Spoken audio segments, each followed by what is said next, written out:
రాహుకాలం యొక్క ప్రత్యేకత ఏమిటి? రాహుకాల సమయంలో ఎటువంటి నియమాలను పాటించాలి?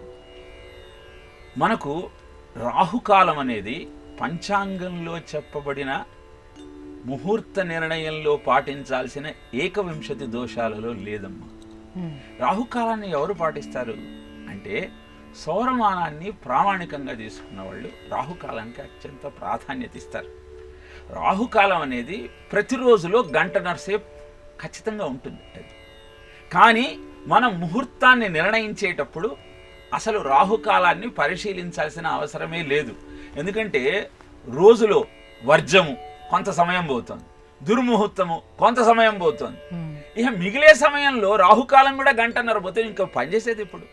జ్యోతిష్యం అనేది నిన్ను అద్భుతమైనటువంటి కర్మాచరణకు ప్రేరేపించాలి, కానీ రాహుకాలం అని దుర్ముహూర్తమని వర్జమని మొత్తం నిర్వీర్యునిగా చేయకూడదు.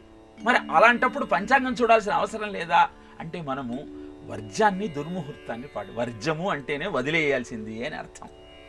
మరి రాహుకాలం పాటించే వాళ్ళు ఎందుకు పాటిస్తున్నారు అంటే సౌరమానంలో రాహుకాలానికి అత్యంత ప్రాధాన్యత ఉంది. మనకు తమిళనాట, కేరళ ఇలాంటి ప్రాంతాల్లో రాహుకాలాన్ని చాలా నియమంగా పాటిస్తారు. అదే ఆచారం మనకు అక్కడి నుంచి వచ్చింది. అయితే రాహుకాలం పట్ల నమ్మకం ఉంటే రాహుకాలాన్ని ఆ ప్రభావాన్ని నుంచి బయటపడాలి అంటే దుర్గాదేవిని పూజించాలి.